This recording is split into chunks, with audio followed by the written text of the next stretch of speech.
Assalamualaikum warahmatullahi wabarakatuh. Alhamdulillah, wassalatu wassalamu ala sayyidina rasulillah wa alihi wa sahbihi wa man wala. Para jemaah, pemirsa TV One dimanapun Anda berada, uhibbukum jami'an fillah. Saya cinta kalian semua karena Allah subhanahu wa ta'ala.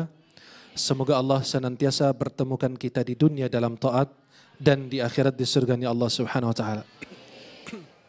Hadir bersama kita Bapak Gubernur kita yang insya Allah senantiasa diberkahi Allah subhanahu wa ta'ala, Bapak Anies Baswedan, yang kita doakan senantiasa dimuliakan dan dijaga oleh Allah subhanahu wa ta'ala.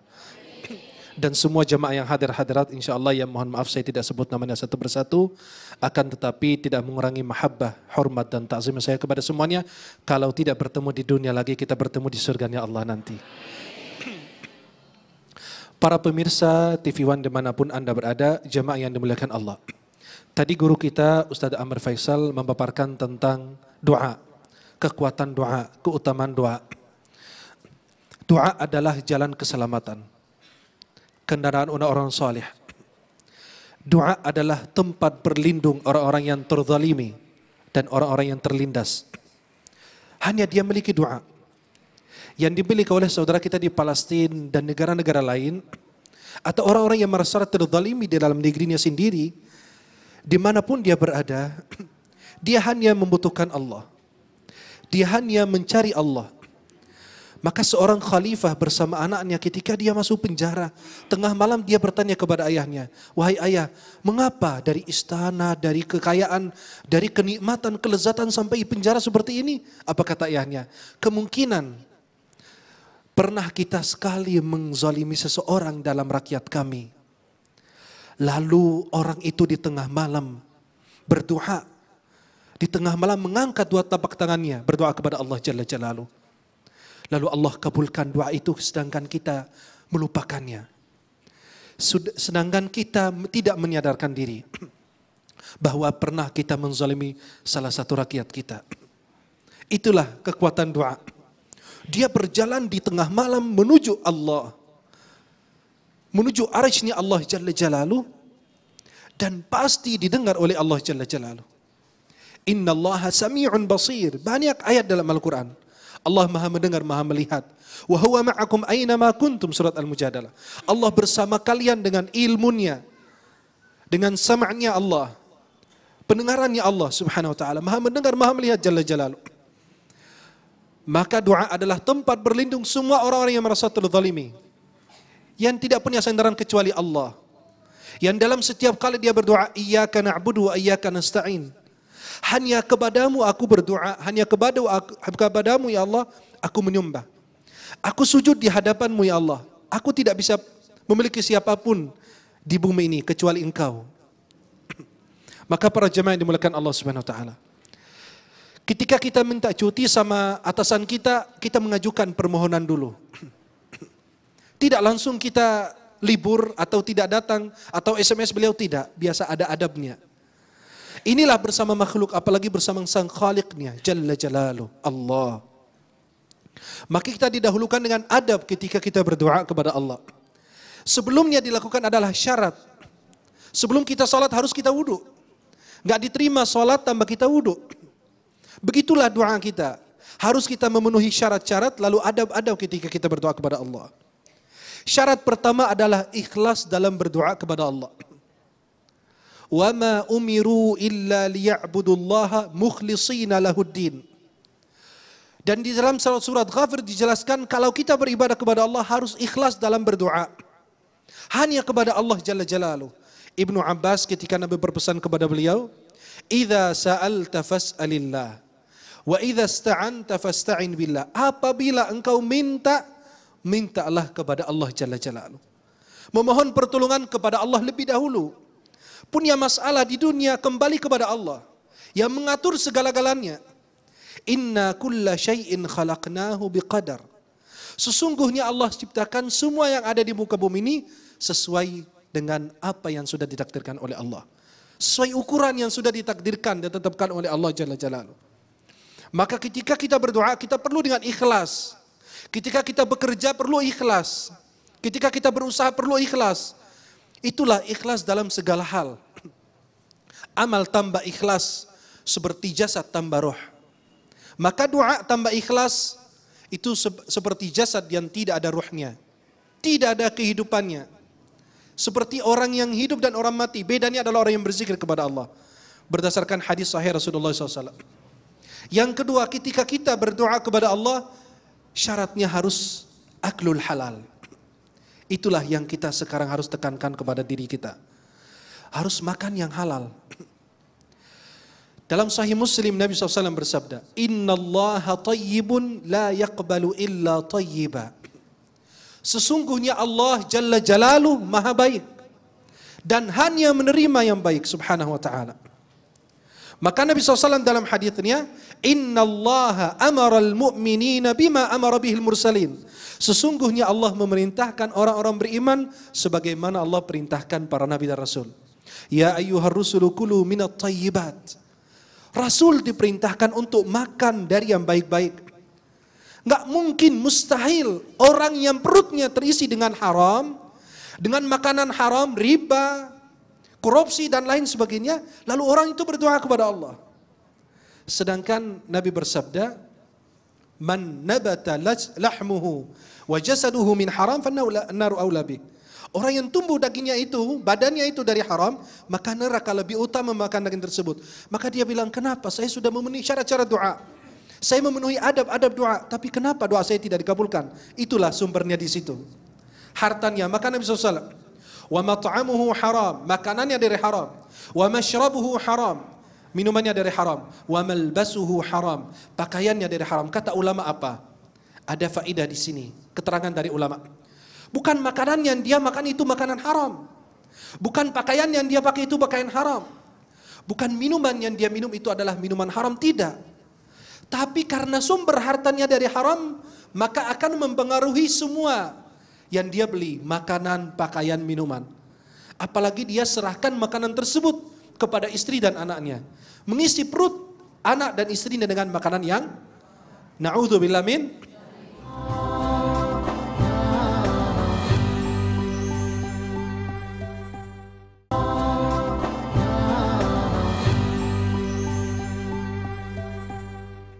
Bismillah, alhamdulillah, wassalatu wassalamu ala rasulillah. Pemirsa TV One yang dimuliakan Allah, para jamaah hadirin hadirat yang insya Allah senantiasa dikabulkan doanya oleh Allah Subhanahu wa taala. Para jamaah yang dimuliakan Allah Subhanahu wa taala, banyak orang di antara umat Islam yang gelisah dengan doanya. Dia merasa terburu-buru dengan doanya. Dia berharap berdoa lalu dikabulkan oleh Allah Subhanahu. Kenapa kita setiap tahun mendoakan saudara-saudari kita di Palestina, tapi doa kita tidak dikabulkan? Masa di antara 1,5 miliar umat Islam setiap hari, setiap tahun, bulan Ramadan, di waktu-waktu mustajab berdoa untuk saudara-saudari kita di Palestina, tapi mengapa sampai saat ini belum diangkat apa yang ditimpa oleh kepada mereka dari orang-orang kafir itu? Ada apa di dalam diri kita? Apakah dalam ucapan doa kita yang salah, atau kesalahan itu dalam diri kita? Kalau doa itu sesuai dengan ajaran Allah dan Nabi SAW, itu pasti dikabulkan oleh Allah. Kembalilah kita mengoreksi diri kita. Mengapa doa saya tidak dikabulkan oleh Allah Jalla Jalaluh? Kenapa Allah tidak mengirimkan burung ababil kepada orang Israel itu? Atau orang-orang Yahudi yang ingin menghancurkan Masjidil Aqsa? Sebagaimana Allah mengirim burung ababil kepada pasukan Abraha Al-Habasyi. Kalau kita menelitinya secara ilmiah, bahwasannya pas di tahun gajah tersebut ketika Abraha datang untuk menghancurkan Ka'bah, belum lahir Nabi. Belum ada umat yang bisa membela Masjidil Haram, khususnya Baitullah Al-Haram, Ka'bah. Tidak ada satupun yang bisa membela. Maka ketika Abraha menuju ke Makkah, dia mengambil onta yang dimiliki oleh Abdul Muttalib, kakeknya Nabi Muhammad SAW. Kemudian datang Abdul Muttalib meminta ontanya dikembalikan. Kata Abraha, Anda datang untuk meminta onta bukan mencegah saya tidak menghancurkan Ka'bahnya Allah? Kata Abdul Muttalib, Ammal iblu fahiyali, wa ammal bait falahu rabbun yahmi. Onta ini milik saya tuannya, saya empunnya. Kalau Ka'bah ini milik Allah dan Allah yang ngurus, Allah yang ngatur. Karena pada waktu itu, pada saat itu belum lahir Nabi. Belum ada pasukan, belum ada gerakan jahat untuk bisa membela Ka'bahnya Allah. Tapi saat ini, kenapa Allah tidak mengirimkan burung ababil? Karena umat Islam 1,5 miliar, tapi tidak ada satupun yang bergerak untuk bisa membela Masjidil Aqsa. Tidak ada bedanya kita kalau kita mensia-siakan atau mendiamkan Masjidil Aqsa, berarti sama kita mendiamkan Masjidil Haram. Tadi guru kita Ustaz Amr Faisal menyampaikan. Surat Al-Isra ayat pertama, Subhanalladzi asra bi'abdihi lailan minal masjidil harami ilal masjidil aqsa. Dua masjid yang tidak bisa dipisahkan. Kiblat kita pertama, haram yang ketiga, tanah suci ketiga adalah Baitul Maqdis atau yang disebut Masjidul Aqsa. Mengapa doa kita tidak dikabulkan oleh Allah Subhanahu wa taala? Nabi SAW berpesan, ya Mu'adz, atib mat'amaka takun mustajabad da'wah. Wahai Mu'adz, berbaikilah sumber hartamu, insyaallah doamu akan mustajab. Ada sebuah kisah yang diceritakan oleh Imam Qurtubi dalam tafsir Al-Quran, tafsir Ahkamul Quran, dan diceritakan oleh Imam Ghazali dalam kitab Ihya Ulumuddin, dan diceritakan oleh Imam Abu Nuaim Al-Asfahani dalam kitab Hilyatul Awliya, dan sanadnya sahih. Salah satu ulama ahli ibadah, ahli zuhud namanya Ibrahim bin Adham. Beliau melewati pasar Basrah di Irak. Kemudian orang pada mengelilingi beliau itu. Mendengarkan ini siapa? Ibrahim bin Adham, salah satu ulama terkenal. Biasa orang kalau ketemu dengan ulama meminta doa, minta ada pertanyaan, minta hajat, subhanallah. Maka para jamaah yang dimuliakan Allah Subhanahu wa taala, mereka mendatangi Ibrahim bin Adham. Wahai Ibrahim, Allah menyuruh kita berdoa. Dalam Al-Quran, wa qala rabbukum ud'uni astajib lakum. Berdoalah kepadaku, niscaya aku akan kabulkan doa kalian. Kami sudah berkali-kali berdoa, tapi mengapa doa kita tidak dikabulkan? Apa jawaban beliau? Sangat cerdas. Kita ingin menerapkan ini. Hal-hal yang disampaikan oleh beliau di saat ini, di zaman ini. Dalam diri kita masing-masing kita cek. Apakah masih ada kesalahan yang disebutkan oleh beliau itu? Kalau masih ada harus kita perbaikinya. Kalau belum diperbaiki, nggak bakalan doa kita diterima. Kata Ibrahim bin Adham, li'anna qulubakum matat bi'asyrati asya. Hati kalian mati karena 10 hal. 10 hal itu menyebabkan doa kita tidak dikabulkan. Yang pertama, araftumullaha wa lam tu'addu haqqah. Kalian sudah mengenal Allah, mengenal kebesaran keagungan Allah, tapi kalian belum memenuhi hak Allah. Salatnya masih kurang. Salatnya dia setiap hari mungkin salat 2 waktu, 3 waktu. Tapi dia terus berdoa, ya Rabb kabulkan doa saya. Apakah Anda sudah memenuhi permintaan Allah lebih dahulu? Sudah tunduk kepada perintahnya Allah lebih dahulu? Itulah yang pertama. Yang kedua, za'amtum hubba nabiyyikum wa taraktum sunnatah. Kalian mengaku cinta kepada sunnah Nabi, mencintai sunnah Nabi, tapi kalian meninggalkannya. Tidak pernah menerapkannya dalam kehidupan kalian sehari-hari. Qara'tumul Qur'ana wa lam ta'malu bih. Kalian rajin membaca Al-Quran, tapi kalian tidak mengamalkan isinya. Kalian tidak menghayati, menerapkan Al-Quran dalam kehidupan kalian sehari-hari. Yang keempat, akaltum ni'amallahi wa taraktum wa lam tashkuruhu 'alaiha. Kalian rajin makan dari nikmat Allah, tapi kalian tidak pernah bersyukur kepada Allah, berterima kasih kepada Allah atas nikmatnya. Yang kelima, araftum anna syaitana lakum adu wa wafaqtumuh. Kalian sudah mengetahui, meyakini bahwa syaitan adalah musuh nyata buat kalian, tapi kalian masih membenarkan semua yang disampaikan oleh syaitan. Yang keenam, kalian selalu mengatakan tashtaquna lil jannah wa lam ta'malu laha. Kalian selalu mengatakan kami rindu surga, tapi kalian belum berbuat untuk surga tersebut. Belum ada amalan yang cukup membuat kalian bisa masuk surganya Allah. Kalian mengatakan bahwa kalian takut kepada neraka, kalian tidak pernah menjauhi diri kalian dari api neraka tersebut. Kalian tahu bahwa kematian adalah benar dan hak, tapi kalian tidak pernah mempersiapkan diri kalian. Alimtum annal mauta haqq wa lam tasta'iddulah. Kalian sudah tahu bahwa kematian hak, tapi kalian belum mempersiapkan diri. Kalian setiap hari mengubur saudara-saudari kalian, tapi kalian belum ambil ibrah, mau'izah, nasihat buat diri kalian bahwa besok kita akan mati. Kalau saya sering makan duit haram akan ditanya oleh Allah nanti. Ada dalam hadis sahih Tirmidzi. Tidak akan bergeser kaki kita sampai ditanya. Salah satunya adalah apa? Ma lahu min aina anfaqah, min aina akhadahu wa fima anfaqa. Dari mana Anda mendapatkan dan kemana Anda salurkan itu uang. Yang terakhir, yang ke-10, ishtaghaltum bi'uyubik nasi wa taraktum uyubakum. Itulah yang penyakit umat Islam.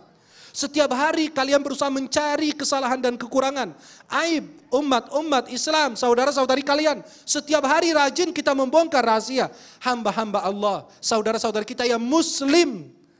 Tapi tidak pernah kita mengoreksi diri kita sendiri. Setiap hari masuk kantor cari kesalahan siapa yang terlambat. Dia masuk dia cari kesalahan siapa yang tidak masuk, siapa yang terlambat, dan lain sebagainya. Seorang suami mencari kesalahan buat istrinya. Seorang istri mencari kesalahan buat suaminya. Anak mencari kesalahan orang tua mencari kesalahan buat anak. Sampai kapan umat Islam beres? Sedangkan kita saling mencari kesalahan, bukan menutupi aib. Allah sendiri yang Maha Agung Subhanahu wa Ta'ala menutupi aib dan kekurangan kita. Pernahkah para jamaah ketika melakukan dosa dan maksiat ada bau keluar dari tubuh kita? Tidak pernah. Itulah bukti Allah kasih sayang kepada kita. Tapi kalau kita umat Islam, selalu kita bongkar rahasia-rahasia hamba-hamba yang lain. Bukan kita berusaha menutupi, berusaha menasihati agar Allah turunkan pertolongan kepada kita semua. Selama 10 penyakit tersebut masih ada dalam tubuh umat Islam itu tidak akan mendapatkan kemenangan. Umat Islam ini kalau tidak berusaha untuk mewujudkan Al-Quran dalam kehidupan sehari-hari, menerapkan akhlak Islam rahmatan lil alamin, menerapkan akhlak rahmatan lil alamin yang dilakukan oleh Nabi sallallahu alaihi wasallam kepada orang mukmin maupun kafir, Islam tidak akan menang atau umat Islam tidak akan diberikan kemenangan oleh Allah Subhanahu wa taala.